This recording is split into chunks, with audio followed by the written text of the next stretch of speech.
हरि ओम गुरुर्ब्रह्मा गुरुर्विष्णु गुरुर्देवो महेश्वर गुरुर्साक्षात् परम ब्रह्म तस्मै श्री गुरुवे नमः। बोलो गुरुदेव भगवान की, नागा निरंकारी महाराज की जय। सकल प्रकार विकार विहाई, मन बच कर्म करे उससे उगाई। आपका अधिकार अगर कहीं से शुरू होता है, प्रणाम की प्रथा है, गुरु के चरणों में मस्तक रखना। उधर चरण है, इधर मस्तक। कितना सुंदर रूपक है। ये रूपक बता रहा है, शिष्य ये साबित कर रहा है कि आपके चरणों पर मेरा अधिकार है। अधिकार है, ऊपर नहीं, अभी ऊपर हमारी गुंजाइश नहीं, आपके चरणों पर मेरा अधिकार है। लेकिन अधिकार प्राप्त करने के स्थान में पहुंच करके ये भी निश्चित है कि वो साबित कर रहा है कि मेरे मस्तिष्क पर आपका अधिकार है। क्या आपने सोचा कभी, चरणों पर अधिकार तो जमाना चाहते हैं, इतने लालची हैं कि यहां से महात्मा उठते हैं, पैर छूने दौड़ते हैं। भाई काहे छूने दौड़ते हो पैर? क्या मिलेगा अभी? तो लालच से कुछ मिल जाएगा, पैर छूने से कुछ मिल जाएगा। ये लालच कह रहा है कि और कुछ जरा ईमानदारी से बताना।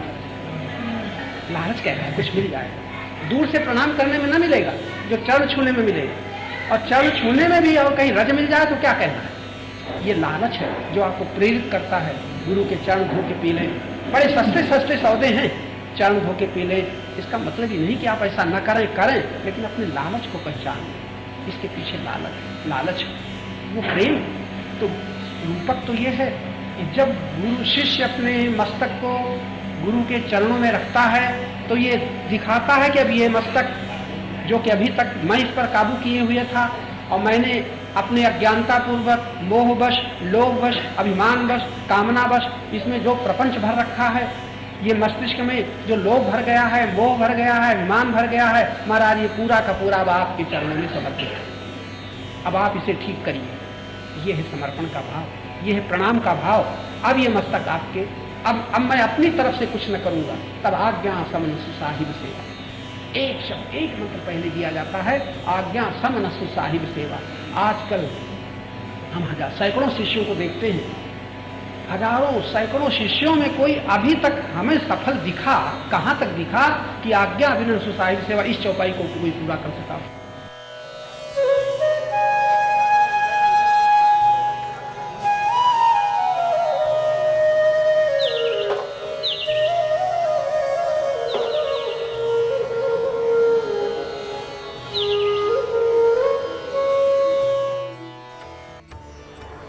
सुनने से ही हम अपने जीवन में जो कुछ हैं आज, ये सुनने का प्रभाव है।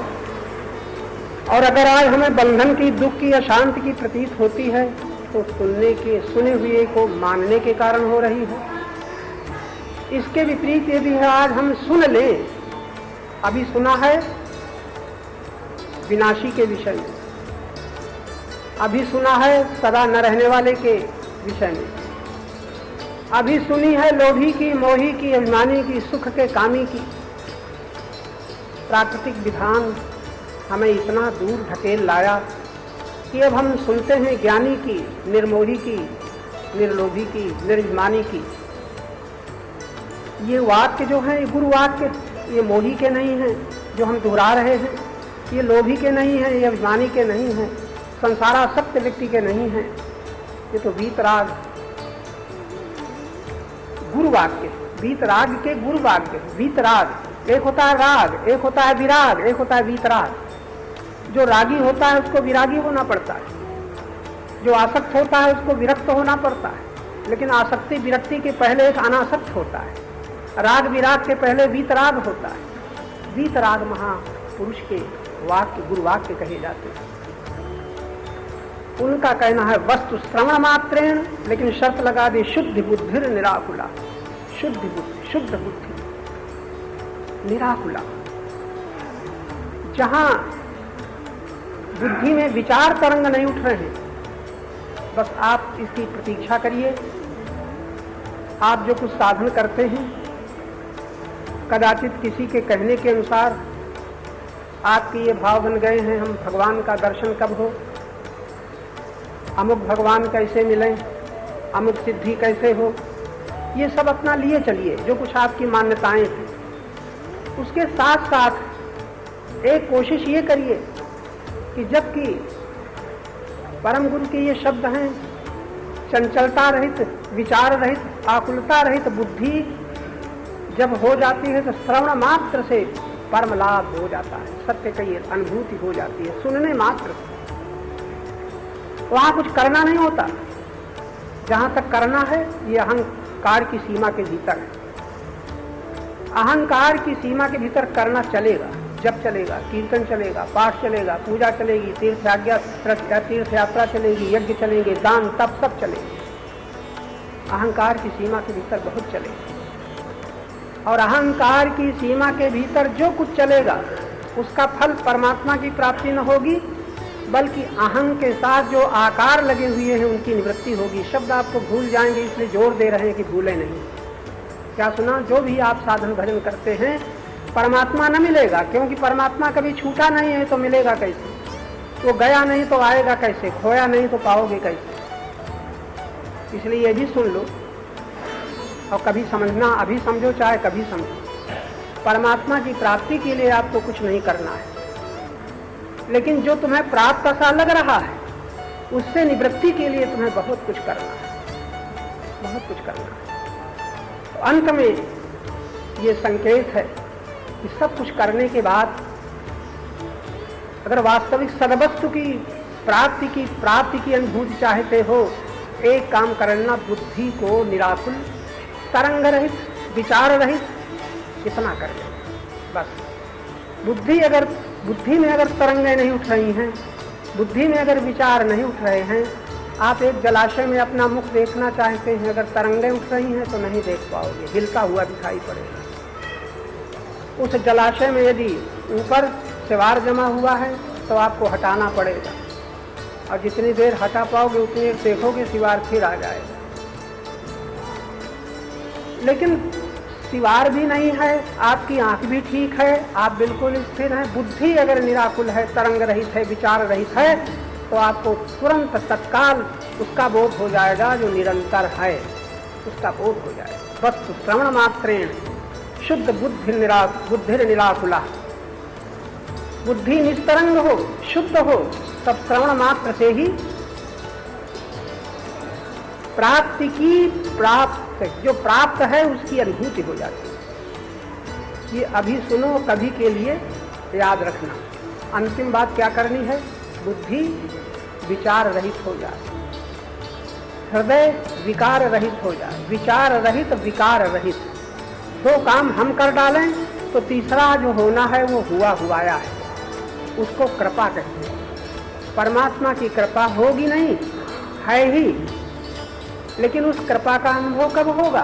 उस कृपा को हम कब देख पाएंगे? जब हमारी बुद्धि विचार तरंगों से शांत हो जाएगी। सागर में लहरें उठ रही हैं, बहुत मुश्किल, सागर से ही लहरें उत्पन्न हुई हैं और सागर की शांति को ढके हुए हैं। तो जिस बुद्धि में ये तरंगें विचार उठ रही हैं, बुद्धि अगर स्थिर हो जाए, तो आप गीता के भगवान के शब्द याद रखना, स्थिर बुद्धि स्थिर भी मुनिरुच्यते। जिसकी बुद्धि स्थिर हो जाती है वो सफल हो जाता है दर्शन में। हमको आपको यही काम, बहुत बड़ा काम करना है, किसी प्रकार बुद्धि विचार रहित हो जाए। साधना अगर आप करते हैं, जब करते करते ऐसा हो जाए बहुत ठीक है, आपका जब सार्थक हो गया। कीर्तन करते करते अगर भीतर बाहर कीर्तन हो रहा है बड़ी धुन से, भीतर आपकी बुद्धि शांत है, लेकिन कितनी देर तक शांत हो पाएगी? कितनी देर तक? तो आप जो साधन करते हैं, एक बात बीच में कही थी, फिर इसको दोहरा लो, करने से परमात्मा न मिलेगा। करना अहंकार की सीमा में होगा, और अहंकार जो कुछ करेगा उसका भोक्ता बनेगा। और जब तक कर्ता अहंकार भोक्ता बनेगा तब तक दृष्टा ढका रहेगा, और दृष्टा तब तक ढका रहेगा, दृष्टा तब ठीक दृष्टा होगा जब बुद्धि विचार तरंगों से रहित हो जाएगी। ये बहुत बड़ा काम साधक को करना है, भोगी को नहीं करना है, लोभी को नहीं करना है, मोही को ये सब नहीं करना है, अभिमानी और सुख के कामी को ये सब नहीं करना है। ये भी याद रखना, जहां तक आप धन चाहते हैं आप धन के पीछे भागिए, कोई मना नहीं करता। मान चाहते हैं, पदाधिकार के पीछे भागिए। भोग चाहते हैं, आप उस भोग के लिए, कामना की पूर्ति के लिए, संयोग के लिए भागिए। कोई रुकावट नहीं, आप ही तो हैं, चाहे इधर भागिए। और जब आप थक जाएं, परेशान हो जाएं, दुखों से घिर जाएं और जब दुखों का अंत चाहें, सबके लिए याद रखिए कि फिर आप ही को ये सब करना पड़ेगा। आप ही, हम ही भोग के लिए भागते हैं, हम ही को योगी होना है। हम ही धन के लिए भागते हैं, धन के लिए हम इधर भागते हैं, हम ही को ठहरना है। और ठहर करके, ठहरते ही उसका पता चलेगा जिसमें भाग रहे, जिसमें, जहां से भागना शुरू हुआ था और जिसमें भागना चल रहा है और जिसमें भागने का अंत होगा, उस सत्य का पता उस समय चलेगा जब आप ठहर जाएंगे। यही है बुद्धि का निराकुल तरंग रहित होना। तो साधकों को कभी सुनने को न मिले, हो सकता है तो आज तो आप सुन ही रहे हो, और ये भी निश्चित है आज आप सुन तो रहे हो, लेकिन अभी आपको जरूरत नहीं है परम तत्व की प्राप्ति की। भले कह दें भगवान कैसे मिलेंगे, आप भले कह दें हमें भक्ति कैसे मिलेगी, भले कह दें हमें शांति कैसे मिलेगी। ये सुन सुन करके हम लोग शांति चाहते हैं, सुन करके हम भक्ति चाहते हैं, सुन करके हम मुक्ति चाहते हैं, सुन करके हम परमात्मा का दर्शन चाहते हैं, लेकिन हमारे जीवन की, हमारी निजी प्यास ही अभी नहीं। सुन करके तो कोई भी, किसी कपड़े की तारीफ सुनो, सोना चांदी की तारीफ सुनो, किसी सिनेमा की तारीफ सुनो, किसी कला, सिनेमा के किसी कलाकार की तारीफ सुनो, सुन करके कामना जागृत हो जाती, चलो हम भी देखें, चलो हम भी प्राप्त कर लें। तो ऐसे सुन सुन करके आपको भक्ति की इच्छा, मुक्ति की इच्छा और शांति की इच्छा हो गई है, अभी प्यास नहीं है।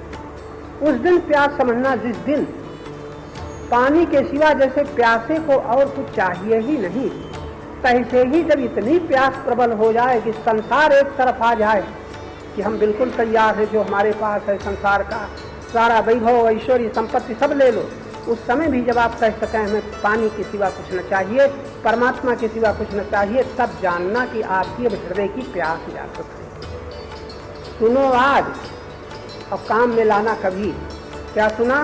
परमात्मा की प्राप्ति का जब प्रश्न उठे, तब भागने से परमात्मा न मिलेगा, कहीं जाने से न मिलेगा, कुछ करने से न मिलेगा। वो तो जब सब करने का अंत हो जाएगा, अपने करने से निराश हो जाओगे, जब ठहर जाओगे। अब ठहर जाओगे कहाँ से? तन से नहीं, जब मन से भी ठहर जाओगे, बुद्धि से भी ठहर जाओगे, तब तुमको उसी समय दिख जाएगा कि जहाँ ठहरे हैं वहीं परमात्मा है। इतना सरल है परमात्मा, जहाँ ठहर गए वहीं परमात्मा, कहीं जाना ही न पड़ेगा। जैसे कोई बह रहा है, सरिता की धार में बह रहा है, और बहते बहते अगर ईश्वर रूपी किनारा चाहता है तो किनारा वही है जहाँ धारा है, जहाँ धारा वहीं किनारा। फर्क इतना है कि धारा की ओर आप बहना बंद कर दो और एक बार किनारे की ओर देखो, बस वो किनारा तुम्हें खुद ही खींच लेगा। नदी का किनारा तो न खींच पाएगा, बड़े परिश्रम से वहां जाना पाएगा, लेकिन ईश्वर रूपी जो किनारा है, तुम्हारे भीतर प्यास प्रकट हो जाए तो जहां हो वही किनारा है, और जहां हो वही धारा है। बहने के लिए धारा है और ठहरने के लिए किनारा है। कब? जब आप चाहें तब। अभी आप ईश्वर को नहीं चाहते, ईश्वर से चाहते। अभी परमात्मा को नहीं चाहते, परमात्मा से चाहते, तो आप कोई हर्ज नहीं है, आप ही तो हैं अपने मालिक। आप चाहे संसार को चाहिए, संसार भी तो परमात्मा ही का है। जो लोग कहते हैं संसार बड़ा खराब, संसार बड़ा झूठा, अरे भाई कहने दो, ये आया कहाँ से संसार?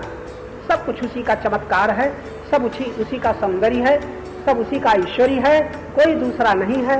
हमारी भूल ये है कि हम संसार को अलग देखते हैं, परमात्मा को अलग देखते हैं। जब सही दृष्टि होगी, फिर हम कहेंगे, जब बुद्धि स्थिर होगी तो संसार और परमात्मा ये एक ही साथ दोनों दिखाई पड़ेंगे, और जहाँ संसार होगा वहाँ परमात्मा होगा, जहाँ परमात्मा होगा वहाँ संसार होगा। जैसे अभी हर एक व्यक्ति को देह दिखाई पड़ती है, लगता है मैं ही काला गोरा मोटा दुबला हूँ, मैं ही ब्राह्मण क्षत्रिय वैश्य शूद्र जाने क्या जाति वाला, मैं ही गरीब अमीर मूर्ख विद्वान हूँ, मैं ही पापी और पुण्यवान हूँ, मैं ही ज्ञानी और अज्ञानी हूँ, मैं ही गृहस्थ और सन्यासी हूँ। जहाँ ये दिखाई पड़ता है एक और देह और उसके सारे संबंध, वहीं पर जब बुद्धि स्थिर हो जाएगी, तरंग रहित हो जाएगी, विचार रहित हो जाएगी, तो बुद्धि के पीछे जिससे बुद्धि प्रकाशित हो रही है, जिसकी सत्ता से बुद्धि काम कर रही है, वहीं पर उसका अनुभव हो जाएगा। इतना सरल योग है परमात्मा का योग, इतना सरल है।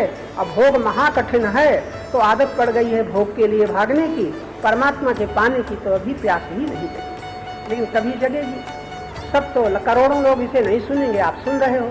आप एक ऐसे स्थान पर विकास क्रम में आ गए हो। विकास क्रम का मतलब है कि ये जो चेतना है, ये जड़त्व को चीरते हुए, जड़त्व को तोड़ते हुए पूर्णता में पूर्ण होने के लिए ये एकदम चल रहे हैं, ये चेतना। और वो चेतना आप ही हैं। थोड़ा बीच में बड़ी सुंदर बात आ गई। आप भगवान का ध्यान करते हैं, करें, राम का कृष्ण का ध्यान करते हैं, करते रहें, लेकिन सब कुछ के बाद यहाँ जब आप सुन रहे हो तो थोड़ी देर तुम एक बार ध्यान करो, किसी का ध्यान न करके सोचो बचा क्या, तो बचेगा केवल चेतन। ये बोध होगा, मैं का बोध होगा, मैं हूँ ये बोध होगा। मैं हूँ के साथ कुछ मिला न देना, मैं हूँ के साथ काला बुरा न मिटा देना, मैं हूँ के साथ बेटी और बेटा और माता और पिता ये सब कुछ न मिला देना, केवल मैं हूँ इतना ही ज्ञान रहे, मैं हूँ इतना बोध रहे। इसी को कहते हैं चेतना। चेतना में जब जानने के लिए जितनी देर कुछ और न रह जाएगा तो ठहरी हुई चेतना में ही परमात्मा की अनुभूति का द्वार खुल जाएगा। इतना सहज है। चाहे जब चाहे जहाँ शरीर लेटा हो, बैठा हो, चल रहा हो, देख रहा हो, सुन रहा हो, जिस क्षण चाहो उस दिन परमात्मा से, उसी क्षण परमात्मा से संबंध जोड़ सकते हो। लेकिन ये सुनने को नहीं मिलता, और सुनने को मिलता है तो लोगों की ठहरी चंचल बुद्धि में समझ में नहीं आता, और समझ में भी आ जाता है तो इसके लिए सावधान होकर के कोशिश नहीं की जाती। इसलिए इतनी उम्र बीत गई साधना के नाम पर करते हुए अहंकार तृप्त हो रहा है कि मैंने इतना जप किया, मैंने इतना कीर्तन किया, मैंने इतना पाठ किया, मैंने इतनी तीर्थ यात्रा की, मैंने इतने साल से सत्संग किया, मैंने इतनी भागवत के सप्ताह सुने। लेकिन ये अहंकार जो सुन रहा है, अहंकार जो कर रहा है, आप याद रखना, ये जो कुछ अहंकार करेगा उसका भोक्ता बनेगा। भोक्ता को योग, भोगी को योगी होना संभव नहीं है। अहंकार तो भोगी का भोगी ही रहे, लेकिन अहंकार के पार जो कुछ है ये थोड़ा सूक्ष्म शब्द है। फिर वही आपकी बुद्धि से पकड़ में आएगा। बुद्धि अगर मोह से सनी है तो भगवान कृष्ण भी तुम्हें समझाने आएंगे, तो उनको भी तुमसे निराश होकर के कहना पड़ेगा, यदाते मोह कलिलम बुद्धिर्व्यतितरिष्यति। उनको भी कहना पड़ेगा कि अर्जुन, तुमको जो अभी तक सुन चुके हो इतने तत्व की बातें, जब तक तुम्हारी बुद्धि मोह से सनी हुई है, मोह रूपी दलदल से, कीचड़ से सनी हुई है, तब तक तुम जो सुन रहे हो इससे जो होना चाहिए राग की निवृत्ति वो नहीं है। तो आप लोगों को भी यह सावधान होकर के भगवान के वाक्य याद रखना चाहिए कि जब तक आपकी बुद्धि मोह से सनी है, और मोह से सनी हुई का सरल परिभाषा है, जब तक आपको कुछ भी मेरा मेरा लग रहा है, ये शरीर मेरा, संबंधी मेरे, ऐसा प्रीति में भर गए हैं, ये मोह से सनी हुई बुद्धि राग का त्याग न हो पाएगा। यही देर है। परमात्मा की ओर से देर नहीं है, हमारी ओर से देर है। और देर क्या है? ये मोह से सनी हुई बुद्धि से मोह को हम अलग नहीं कर पाते, और उस बुद्धि से तत्व की बातें सुन करके हम चाहते हैं हम तत्व ज्ञानी हो जाएं, हम चाहते हैं हमें परमात्मा का ज्ञान हो जाए, परमात्मा के दर्शन हो जाएं, हमें भगवान की प्राप्ति हो जाए, भक्ति मिल जाए, मुक्ति मिल जाए, शांति मिल जाए। ये मोह से सनी हुई बुद्धि को लेकर के अहंकार ही ये चाहता है। और जब तक अहंकार चाहता है तब तक इसको अगर कुछ मिल भी जाएगा, भगवान भी मिल जाएंगे, तो उसका भी भोक्ता बन जाएगा। तप से वरदान मिल जाएंगे, उसका भी अहंकार भोक्ता बन जाएगा। तपस्या करने वाले को भगवान मिले, तपस्या करने वालों को भगवान के दर्शन हुए, और दर्शन होने के बाद तपस्वियों ने क्या मांगा? आप कथाओं में खूब सुनते रहते हो, वही मांगा जो छूट गया। जरा खूब ध्यान से पकड़ लेना। चाहे सतयुग में हो, चाहे त्रेता में हो, चाहे द्वापर में हो, चाहे आज हो, कथाओं के द्वारा आप थोड़ा झांक लेना। जिसने जो वरदान में मांगा, जो मांगा वो रह न गया। अगर भगवान भी, अगर परमात्मा साकार रूप धारण करके अगर पुत्र बन करके आता है तो भी उसके सामने सदा रह नहीं जाता है। क्या ख्याल है? रह जाता है? रह नहीं जाता है। आता है, प्रकट होता है, चला जाता है। और जिसने वरदान प्राप्त किया था वो रोते रोते रह जाता है। ये आप खूब सोच लेना। जो तुम्हें मिलेगा वो रह न जाएगा, लेकिन ये भी कब समझ पाओगे, जब आपकी बुद्धि साथ दे रही होगी। मन से तो आप मान लोगे, हम जो कहेंगे सो मान लोगे, जिस ढंग से कहेंगे मान लोगे, हम बड़ा फल दिखा देंगे, ये फल है, आप तुरंत मान लोगे। न जाने क्या क्या हम लोग माने बैठे हैं, कहीं दर्शन माने बैठे हैं, कहीं भजन माने बैठे हैं, कहीं मुक्ति माने बैठे हैं, कहीं सेवा माने बैठे हैं। ये आप लोग सोच लीजिएगा, अभी आप मान्यता से मुक्त नहीं हैं।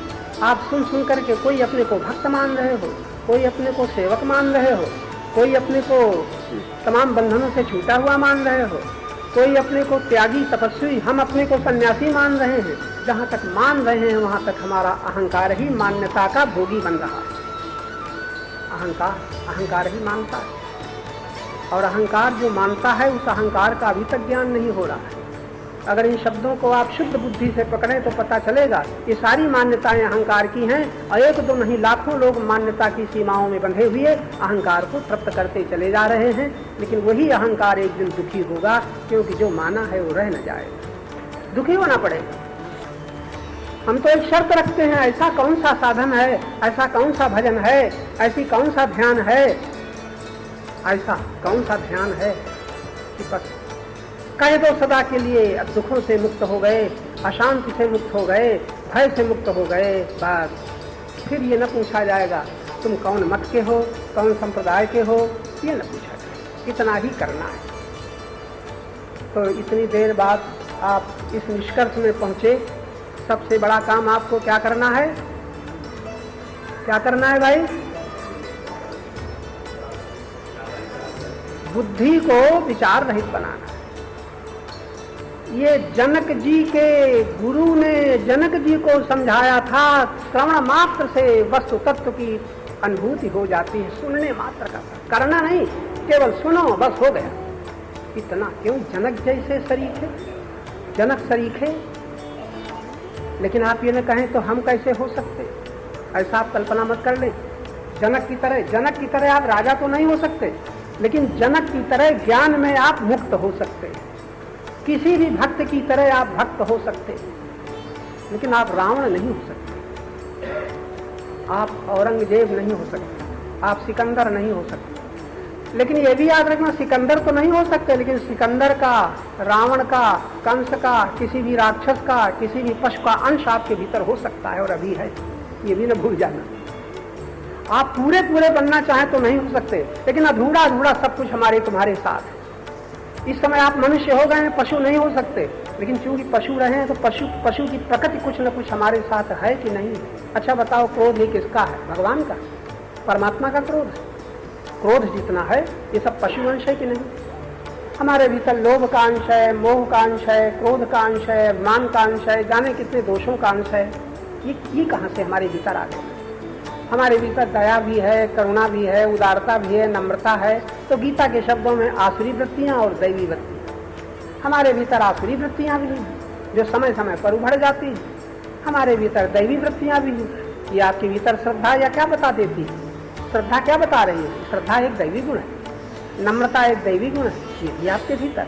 लेकिन आप ही जो यहाँ इतने नम्र बैठे हैं, आप ही जो यहाँ इतने श्रद्धावान होकर के बैठे हैं, आप ही यहाँ जो ये सब कथा सुन रहे हैं, आप ही के भीतर कभी क्रोध आएगा तब, लोभ आएगा, प्रबल होगा तब, अहंकार जब अभिमानी बनेगा तब ये दोष, ये जो सुंदर गुण हैं, ये कहीं चले थोड़े जाएंगे, ये ढक जाएंगे। और इस समय आपके भीतर जो सुंदर दैवी गुणों का परिचय मिल रहा है, तो क्या क्रोध सदा के लिए समाप्त हो गया है? क्या लोभ समाप्त हो गया है? क्या मोह समाप्त हो गया है? क्या कभी आपको ईर्ष्या द्वेष ना आएगा? वो भी सब छिपा हुआ है। तो बड़ी ये सुंदर बात आप सुन रहे हो कि मनुष्य ऐसा बंडल है, एक पशु तो मनुष्य नहीं है, लेकिन मनुष्य के साथ पशु है, मनुष्य के साथ राक्षस है, मनुष्य के साथ बड़ी भयानक पाप प्रवृत्तियां छिपी हुई है, मनुष्य के साथ दैवी वृत्तियां भी छिपी हुई हैं। अभी जो बाकी है वो आगे उतर रहा है। जैसे यहाँ सत्संग में आए हो तो जो नहीं जगा है वो जग रहा है, लेकिन जहाँ से तुम आ रहे हो वो सब लिए हुए हो, ये भी याद रखना, वो सब लिए हुए हो कि कहीं गंगा जी में फेंका है, सब लिए हुए। और वही समय समय पर जला से, जैसे बिजली मौजूद है, एक बटन दबाई तो पंखा चल गया, एक बटन दबाई तो हीटर जल गया, एक बटन दबाई तो क्या बिजली जल गई, एक बटन दबाई तो मशीन चल गई। तरह तरह की बटनें हैं, एक बटन दबाई तो कमरा बड़ा ठंडा हो गया, वो भी एक बटन है। अब एक बटन गर्मी में दबाई तो कमरा ठंडा हो गया, गर्म हो गया कि ठंडा हो गया। और गर्मी में बटन दबाई तब वही बटन, यानी वही जगह, उसी जगह एक बटन दबाते हैं तो थोड़ी देर में बड़ी गर्मी के बीच में कमरा बड़ा ठंडा हो जाता है। और जाड़े में एक बटन दबाते हैं तो थोड़ी देर में हीटर जल करके कमरे को गर्म कर देता है। आप ही के भीतर सब है, बटन भर दबाने की जरूरत है। कोई जरा सा एक शब्द बोल देता है, हे भगवान उभर पड़ा जैसे आग उबल गई हो, ऐसा हमें कह दिया। एकदम क्रोध कहाँ छिपा था जो आ गया, बटन दब गई। जरा सा बटन दबाने की जरूरत है, जरा सा पीछे धक्का लग जाए, बटन दब गई। आप देखिए, ठीक नहीं बैठते हो, ठीक नहीं चलते हो। एक महात्मा थे, बड़े तपस्वी, बड़ा त्याग किया था, एकदम बदल गए थे। और इतना बदले थे कि सबको आश्चर्य हो रहा था। महाक्रोधी, महादास वैसा आदमी, और महात्मा के पास जाकर के एकदम बदल गया। कहा सब कुछ नहीं, सब छोड़ दिया, तत्काल बदल तो गया। आश्चर्य हुआ सबको, इतना भयानक आदमी, इतनी हत्याएं इसने कर डाली, और आज स्त्री को मार करके उसको भी ढकेल दिया था, मार करके आया था, लेकिन बाद में बड़ा पछता रहा था, अपने क्रोध के ऊपर क्रोध कर रहा था। बहुत परेशान था। अंत में गया, प्रसिद्ध थे, भगवान बुद्ध के पास गया, तो बताया, किसी संत के पास गया तो उन्होंने कहा बस सब कुछ नहीं, जहाँ हमने ये किया है तहाँ आज ही से हम दृढ़ संकल्प करते हैं, आज से हम दीक्षा ले लेंगे, सब छोड़ते हैं। आवेश में आ गया और दीक्षा ले तो ली। और जैसी दीक्षा ली तो वही ताकत जो उसकी उधर क्रोध में, ईर्ष्या में बड़ी तेजी के साथ चल रही थी, टपने लग गई। कठोर से कठोर तप करने लगा, नंगा रहने लगा, नंगे पैरों चलने लगा, धूप में बैठा रहने लगा, तमाम शरीर को सुखा डाला। बहुत दिन हो गए, बड़ी ख्याति बढ़ गई। ऐसा भयानक आदमी और इतना बड़ा महात्मा हो गया है। तो एक बार वहाँ के राजा ने जब सुना कि हमारे नगर का, हमारे राज्य का एक ऐसा भयानक पुरुष महात्मा हो गया है और बड़ी उसकी मान्यता बढ़ गई है, तो उसने निमंत्रण दिया। निमंत्रण देने पर वो बुलाया उनको, बैठे थे, बड़ी भीड़ थी। तो उसका एक मित्र जो परिचित था, वो कहा अच्छा, सुना कि वो ही आए हैं, तो उनसे मिलने गया। मिलने पर जाता है, आप महाराज पूछना चाहते हैं आपका नाम क्या है? तो तमाम भीड़ के बीच में और बड़े मान के साथ, क्योंकि बड़ा उनका स्वागत हुआ था, रास्ते में क्या क्या उनकी रोशनी जलाई गई थी, बड़ी मुश्किल से वो त्यागी महात्मा आज बड़े स्वागत के साथ आए थे। तो उनसे कहा आपका नाम जानना चाहते हैं?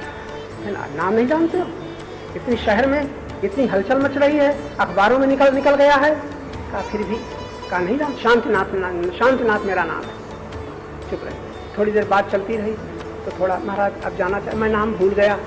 जो इतना कहा नाम भूल गया तो और आंखें जरा तेज हो गई, तेज हो गई। बार बार पूछते हो तुम्हें मालूम नहीं? शांतिनाथ, तेजी के साथ कहा शांतिनाथ। थोड़ी देर फिर बैठे रहे। बड़ी देर बाद फिर कहा अच्छा महाराज अब तो जाना ही चाहते। फिर मैं भूल गया, एकदम उठा करके जो डंडा था मारा, भूल जाता है, बार बार जाता नहीं आते। कहने बस ठीक है, ठीक, समझ में आ गया। अब आप हमें पहचान लीजिए, आपको हम पहचान रहे हैं बड़ी देर से, आप वही के वही हैं जो पहले थे और हमारे साथ आप ऐसे ऐसे रहते थे। कहा वही के वही थे, आओ हम तुम हृदय से लगा लें। कहने का मतलब बटन दब गई और जो भीतर था सब प्रकट हो गया। ये होता है। इस तरह से साधना के क्रम में हमें परमात्मा को नहीं पाना है। जो हम जाने कितने जन्मों से अपने संस्कारों को, अपनी आदतों को, अपने प्रेम को हम कामना से, वासना से, लोभ से, मोह से साने हुए हैं। जानते हो प्रेम को, जो पहले बिल्कुल विशुद्ध था वो संग से अशुद्ध होता चला गया, और जो संग से अशुद्ध हो गया है उसी को शुद्ध करना है। यही साधना का लक्ष्य। जो संग से अशुद्ध हो गया है उसी को शुद्ध करना है। पानी आसमान से गिरता है, अशुद्ध होता जाता है, और यही जल एक दिन शुद्ध हो जाता है कि नहीं? आप जानते हैं ना। कभी कभी ऐसा भी सुना गया कि एक महात्मा के पास ये बताया गया कि जो महान शुद्ध है वो मलिन हो जाता है संग से, और जो महामलिन है वो संग से शुद्ध हो जाता है। फिर एक घटना दिखाई उस साधक, उस महात्मा ने अपने शिष्य एक राजा को घटना दिखाई। नाले का पानी मंगाया, 7 घड़े मंगाए, किसी में चूना रखा, किसी में कंकड़ रखा, किसी में कोयला रखा, किसी में बालू रखा, और सबसे ऊपर गंगा जल रखा और छेद करते चले गए। नीचे जल उतरते उतरते बिल्कुल शुद्ध हो गए। बताया देखो, संग का परिणाम वो, संग का परिणाम एक संग से शुद्ध जल अशुद्ध हो जाता है। तब रामायण में यही कहा गया है, भूमि परतभा ढाबर पानी, इम जीव ही माया लपटानी, ईश्वर अंश जीव अविनाशी। जो अविनाशी था, ईश्वर का अंश था, चेतन अमल सहज सुख राशि था, वही संग दोष से ऐसा हो गया। अब सत्संग से, संत संग से, संत संग से वही शांत और सत्यमय हो सकता है। तो भगवत कृपा से आप सत्य के संग में आए हैं, संतों की वाणी सुन रहे हैं, गुरु वाक्यों का मनन कर रहे हैं। आप ही को महा से महा मलिन होने पर भी आप महान शुद्ध होना है। आपको उसकी साधना आपने आज सुनी। बुद्धि को शुद्ध बुद्धि निराकुला, बुद्धि को तरंग रहित बनाने की कोशिश करो। ध्यान में बैठो तो जो कुछ आप जप करते हैं, कीर्तन करते हैं, जो कुछ करते हैं करें। कुछ देर आप बुद्धि को देखें और इसको विचारों से शून्य करते चले जाएं, तटस्थ होकर के देखें। इसी को गीता में भगवान ने बुद्ध्या विशुद्धया युक्तो, जरा गीता के 18वें अध्याय में आप पढ़ लेना। भक्ति मद भक्तिम लभते पराम, भगवान कहते हैं वो व्यक्ति, ऐसा साधक मेरी भक्ति प्राप्त करता है, उसके 23 लक्षण बताए हैं। 23 बातें आपको पूरी करनी पड़ेंगी। मद भक्ति, भक्ति को प्राप्त करने के लिए उस 23 में सबसे पहला है बुद्धि को शुद्ध करूं। अगर आप चाहेंगे तो कल इस पर विशेष प्रकाश डाला जाएगा। आप तन को शुद्ध कर लेने के लिए वो बिना बताए सब कर रहे हैं। कपड़े भी शुद्ध कर लेते हैं, तन भी साफ कर लेते हैं, आंख कान भी साफ कर लेते हैं, कमरे भी और घर भी साफ कर लेते हैं, गंदी से गंदे मकान को भी साफ कर लेते हैं। लेकिन अच्छे अच्छे साधक बुद्धि को शुद्ध करने की कोशिश नहीं कर रहे हैं। बुद्धि मोह से सनी है और मोह ही बढ़ाते चले जा रहे हैं। और अभी नाती नहीं हुआ, पोता नहीं हुआ, पत्नी नहीं मिली, और ये नहीं हुआ, वो नहीं हुआ। राम नाम जप चल रहा है, कृष्ण नाम जप चल रहा है, बुद्धि शुद्ध हो जाए इसकी कोई फिक्र नहीं हो रही है। तो याद रखना, आपको भक्ति लाभ न हो। अहंकार तुम्हारी साधनाओं से तृप्त होता रहेगा और आप कहेंगे मैं भजन कर रहा हूँ, आप कहेंगे मैं तीर्थ सेवन कर रहा हूँ, आप कहेंगे मैं यज्ञ कर रहा हूँ। आप सब कुछ करते रहें, सब कुछ को अहंकार रूपी, एक कथा हम बार बार सुनाते हैं ना, अंधा रस्सी बट रहा था और पास में भैंसा उसे हरी रस्सी को चबाता चला जाता था, लेकिन अंधे को पता न था कि मेरी रस्सी भैंसा खा रहा है। मालिक आता है, वो कहता है रस्सी नाप लो। मालिक कहता है गजब हो गया, रस्सी नापे क्या, यहाँ तो है ही नहीं। कहता है ही नहीं, हम सवेरे से बट रहे हैं। कहा तुम जानते नहीं हो सूरदार, ये पास में भैंसा बंधा है, सब खा रहा है। कैसे हमारा अकड़ है कि हम इतना जप करते हैं, इतना कीर्तन करते हैं, इतनी भागवत सुनते हैं, इतना गीता पढ़ते हैं, और अहंकार रूपी भैंसा सब हड़प करता चला जाता है, पता भी नहीं चलता। इसलिए गुरु ज्ञान में आप ये समझें, अहंकार को पुष्ट करने से एक गुरु वाक्य है, अहंकार को जब हम अपनी उसके संग द्वारा पुष्टित करते चले जाते हैं, अहंकार को पुष्ट करना सबसे बड़ा पाप है। अब आप कभी ने सोचा कि हमारी प्रत्येक कृतियां अहंकार की पुष्टि का साधन बन रही हैं? अहंकार को पुष्ट करते रहना मुख्य पाप है, और किसी प्रकार अहंकार पिघलता चला जाए, ये बड़ा भारी पुण्य है। धन्य है वे लोग जिस दिन से आपने मंदिरों में, जिस दिन से भगवान की मूर्तियों के आगे, जिस दिन से आपने महात्माओं के आगे मस्तक झुकाना शुरू किया है, यहाँ से विनम्रता शुरू हुई। लाखों लोग हैं जो मंदिर न माने, न भगवान माने, न संत महात्मा माने, उनको तो आप देख लेना कि छोड़ दिए गए हैं आवारागर्दी में। ये संसार के सुख के पीछे भागेंगे, भोगेंगे दुख, संयोग के पीछे भागेंगे, भोगेंगे दुख, लाभ के पीछे भागेंगे, भोगेंगे हानि।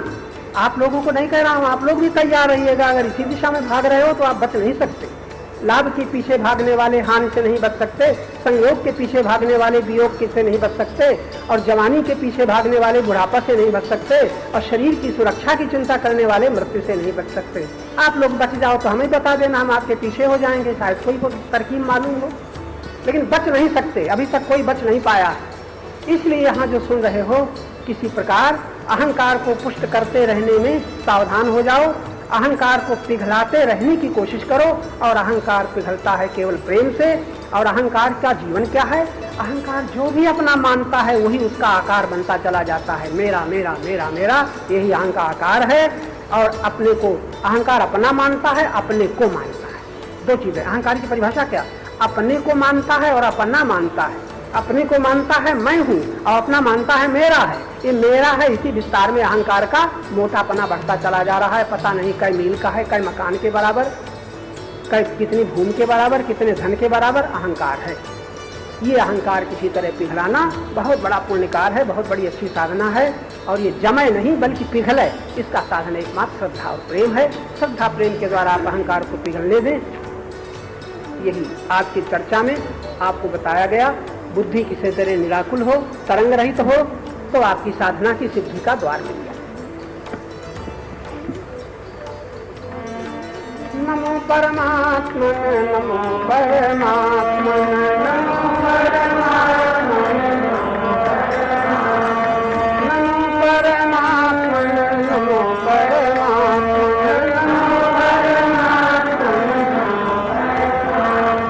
नमो परमात्मा, नमो परमात्मा,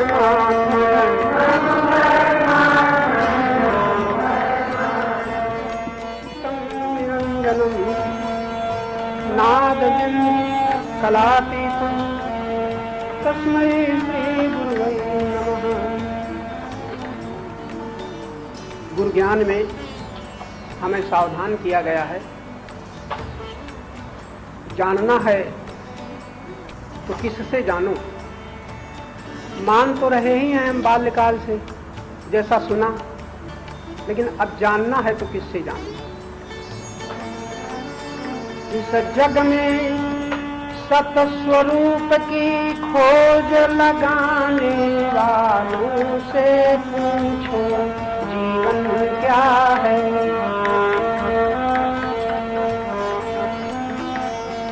सेवा को त्याग, प्रेम को पूर्ण बनाने वालों से पूछो साधन क्या है। इधर उधर पूछोगे सही उत्तर न मिलेगा। सेवा को त्याग, प्रेम को पूर्ण बनाने वालों से पूछो साधन क्या है। इस जग में सतस्वरूप की खोज लगाने वालों से पूछो जीवन क्या है, जीवन क्या है।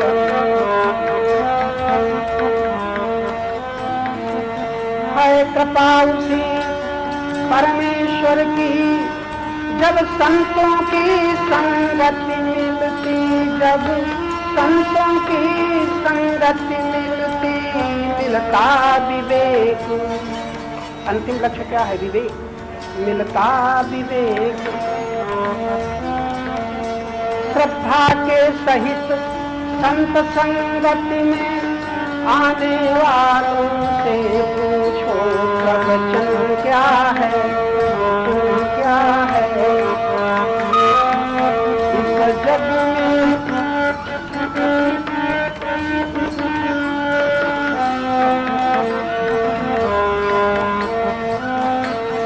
वैसे तो शास्त्रों वेदों के विद्वान अनेकों मिलते हैं, पर शांत कौन? वैसे तो शास्त्रों वेदों के विद्वान अनेकों मिलते हैं, पर शांत कौन? विद्या द्वारा उस अमृतत्व के पाने वालों से पूछो ये तन क्या है, ये तन क्या है। जग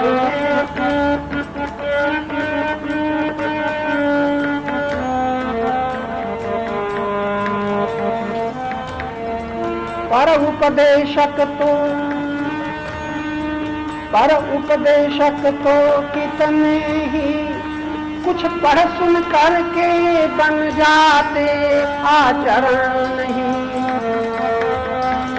कुछ पढ़ सुन कर बन जाते, आचरण नहीं। कथनानुसार अपना कर्तव्य निभाने वालों से पूछो निरसन क्या है, निरसन क्या है।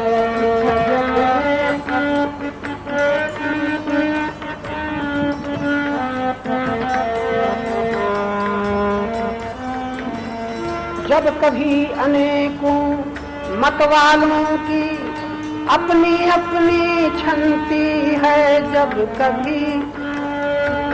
कभी अनेकों मत वालों की अपनी अपनी छंती है, सबकी सुन लो, सबकी सुन लो। फिर क्या करो? फिर भेद भ्रांति से रहित, फिर भेद भ्रांति से रहित विवाद मिटाने वालों से पूछो मंथन क्या है, मंथन क्या है इस जग में।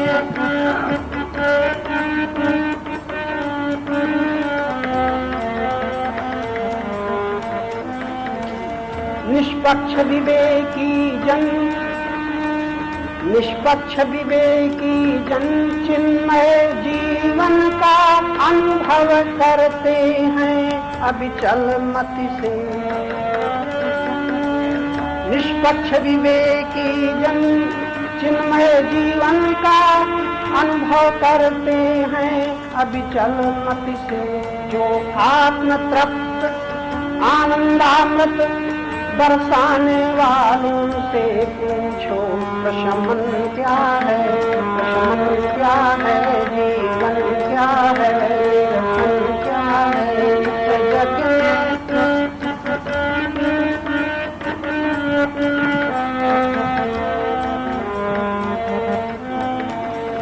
हरिनाम कीर्तन के प्रेमी, हरिनाम कीर्तन के प्रेमी तब तक विश्राम न पाते हैं यदि हैं सकाम, तब तक विश्राम न पाते हैं यदि हैं सकाम।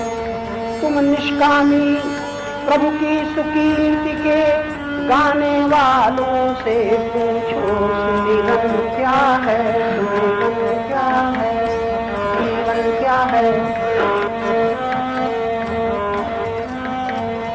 हमसे तुमसे चाहे जिससे, हमसे तुमसे चाहे जिससे पर दोषों की चर्चा सुन लो, पर दोषों की चर्चा सुन लो।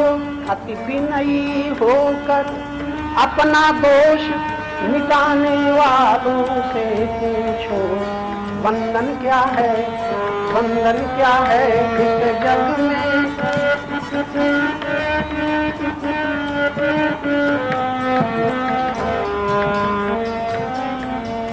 जो भीतराग हैं, जो भीतराग हैं जिन्हें मान धन भोग सुखों की चाह नहीं, जो नित्य मुक्त, जो भीतराग हैं जिन्हें मान धन भोग सुखों की चाह नहीं, जो नित्य मुक्त। वो पथिक हितैषी सत परमार्थ दिखाने वालों से पूछो दर्शन क्या है। वो पथिक हितैषी, वो पथिक हितैषी सत परमार्थ दिखाने वालों से पूछो दर्शन क्या है, जीवन क्या है, साधन क्या है, कीर्तन क्या है, बंधन क्या है। इस जग में सत स्वरूप की खोज लगाने वालों से पूछो जीवन क्या है। परमात्मा से जो सबको एक समान सुलभ है, जिसके लिए याचना भी नहीं करनी है,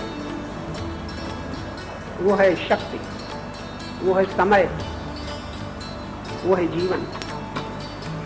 इतने पर भी जो सबसे बड़ी कमी है, वो सब कुछ जो परमात्मा से हमें सुलभ है, वो अहं के आकारों से ढक गया है। इस वाक्य को आप ज्यादा सोचें, अहं के आकारों से ढक गया है। अहं के आकार क्या हैं? ये भी भूलने लायक बात नहीं है। अज्ञान में जो जो हमने सुना स्वीकार कर लिया, ये श्रवण की महिमा है। जो सुना स्वीकार कर लिया, इसलिए स्वीकार कर लिया कि इसके सिवा हमारे पास बुद्धि का विकास न हुआ था। करते ही क्या, मन तो इंद्रिय पथ से जो भी आता है स्वीकार कर लेता है, ग्रहण कर लेता है। मन आंखों के पीछे मन कानों के पीछे, मन स्वाद के पीछे, रसना के पीछे, मन स्पर्श इंद्री के पीछे। मन का पथ है इंद्रियां और ग्रहण के करता है विषय। मन इतना ही कर सकता है जो इंद्रिय पथ से बाहर से आवे, अनुकूल को स्वीकार कर ले, प्रतिकूल का विरोध करता रहे। इसलिए मन ही अनुकूल का रागी बन गया है, प्रतिकूल का द्वेषी बन गया है। वो जो परमात्मा से एक समान हमको शक्ति सुलभ हुई, इस राग और द्वेष में बिखरती चली आ रही। अब हम जब चाहते हैं अनुकूलता और दुखी होते हैं प्रतिकूलता से, चाहते हैं संयोग, दुखी होते हैं वियोग से, चाहते हैं लाभ, दुखी होते हैं हानि से, चाहते हैं जीवन, दुखी होते हैं मृत्यु से। हमारे पास कोई उपाय नहीं रहता, कोई उपाय नहीं दिखता कि संयोग का सुख, संयोग के सुखी हम दुख से कैसे बचें। लाभ में सुख मानने वाले मन से हम हानि के दुख से कैसे बचें। सम्मान में सुख मानने वाले मन से हम अपमान के दुख से कैसे बचें। जीवन में सुख मानने वाले हम मन से मृत्यु के दुख से कैसे बचें। इसका उत्तर हमें कब मिल जाएगा? वो मुहूर्त आज है और ऐसे मुहूर्त आपके सामने अनेकों बार आए। संसार के बीच में,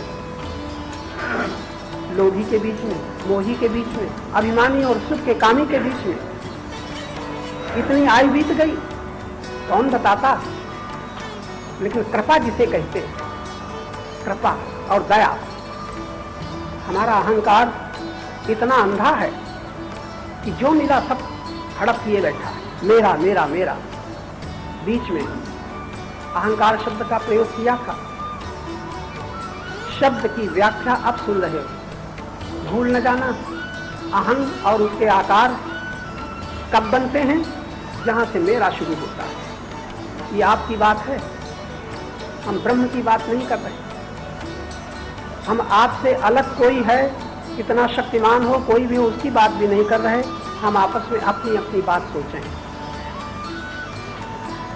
अहंकार का अर्थ क्या है? आकार और अहम। अहम के साथ आकार जैसे बढ़ते बढ़ते गए वैसे विस्तार बढ़ता गया। कितना अहम का विस्तार है। ईश्वर की सृष्टि का तो कोई अंत नहीं। ईश्वर की सृष्टि में क्या है उसका कोई, हम तो एक घर में भी नहीं जान पाते ईश्वर की सृष्टि की क्या क्या पदार्थ है। हम तो इस देह को भी नहीं देख पाते ज्ञान में कि इस देह में क्या क्या है। और अहंकार करता है मैं अमेरिका में को जानता हूँ, इंग्लैंड रूस को, दुनिया के नक्शे मैंने देखे। अहंकार घर की मक्खियों को बता नहीं सकता कितनी है, छपकिली कहाँ रहती है, कब सोती जागती है, अहंकार जानता नहीं। घर में कितने जंतु छिपे हुए हैं, अहंकार जानता नहीं। अमेरिका की बात कहता है, दुनिया का नक्शा बताता है और स्कूलों में पढ़ाया जाता है। आज के विज्ञान का कितना चमत्कार है। वो विज्ञान वेदता कहाँ तक बढ़ा, कहाँ तक देखा। अहंकार करता है मैंने जो देखा लाखों ने नहीं देखा।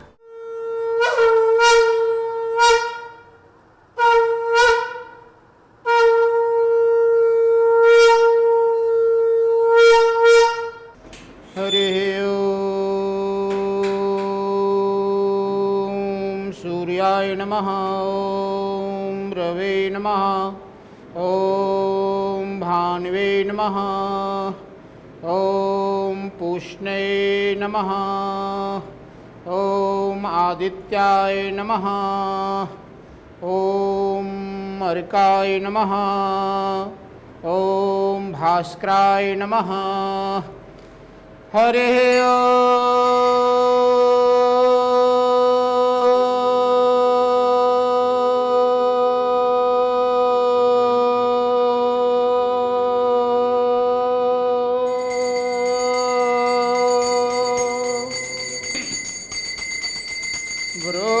गुरुर्ब्रह्मा गुरुर्विष्णु गुरुर्देव महेश्वरा,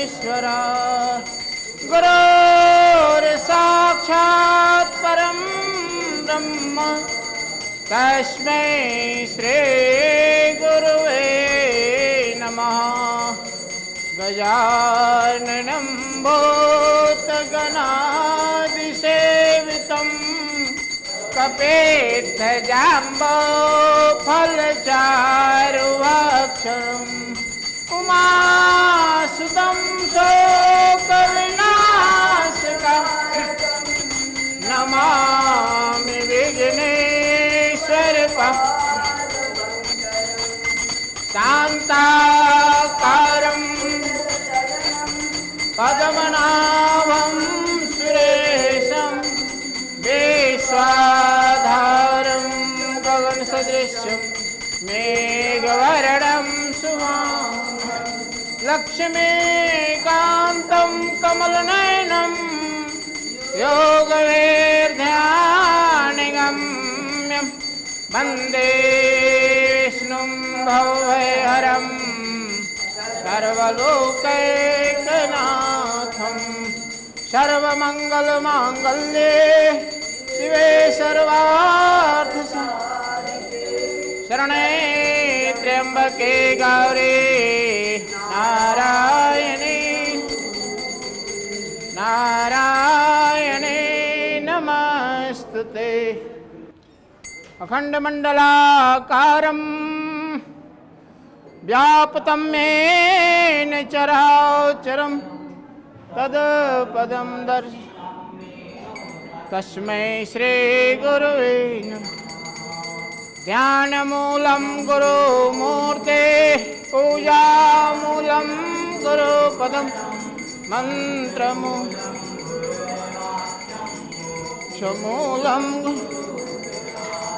भगवान तुम्हारे जय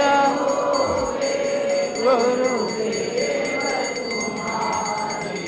जय वे हो तुम एक आश्रय तुम रक्षक बंधु पिता तुम बिन है राह कौन पा तुमसे ही जीव वे भगवान तुम्हारे जय हो गुरुदेव तुम्हारी वे तुम्हें सब कुछ के दुर्गति में सुगति विधाता हो तुम दिव्य प्रकट निर्माता ओ कुशमय तुमसे सुषमय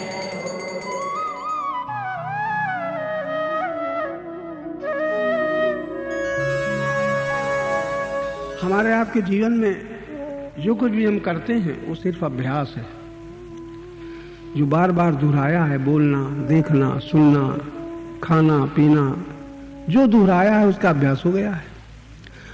विचार नहीं किया ये अभ्यास गलत है कि सही है। अभ्यास तो अभ्यास हमारा अभ्यास है, हम करते हैं, हम बोलते हैं, हम खाते हैं, हम चलते हैं, हम देते हैं, लेते हैं। भला बुरा दोनों अभ्यास है। बुराई का भी अभ्यास है, आसानी से न छूटेगा। भलाई का अभ्यास है, वो भी न छूटेगा। जिसको देने की आदत है उसको लेना बड़ा कठिन है, लेने की आदत देना बड़ा कठिन है। इसलिए अभ्यास, भगवान जब इस बात का अध्ययन करते हैं जीव की दशा का, तो बड़ा सुंदर संदेश दिया है। अभ्यास योग युक्तेन चेतसा नान्यगामिना, ये बड़ी सुंदर प्रेरणा है। अभ्यास तो हो ही गया है। असत जितना अभ्यास है सब असत से संबंधित है। सत्य से संबंधित, आनंद से संबंधित अभ्यास नहीं है। तो भगवान युक्ति बताते हैं, अभ्यास योग युक्तेन। संयोग का अभ्यास तो है ही है, बचपन से जो मिलता है उसका नाम संयोग है। योग का अभ्यास करो। जो मिलता है उसको संयोग कहते हैं, और मिलने के पहले और छूटने के बाद जो बना रहता है उसको योग कहते हैं। योग शब्द का ये अर्थ है, मिलने के पहले जो था और छूटने के बाद भी जो रहेगा उसका नाम योग है। योग है सत्य से, सत्य है अखंड। उस योग में खंडित नहीं, योग खंडित नहीं होता। विनाशी के संयोग में बाधा पड़ती है, अविनाशी के योग में कोई बाधा नहीं है। अगर ज्ञान में देखना आ जाए तो अभ्यास योग युक्त है। भगवान परम गुरु भगवान बताते हैं योग का अभ्यास करो, वो तो निरंतर है ही।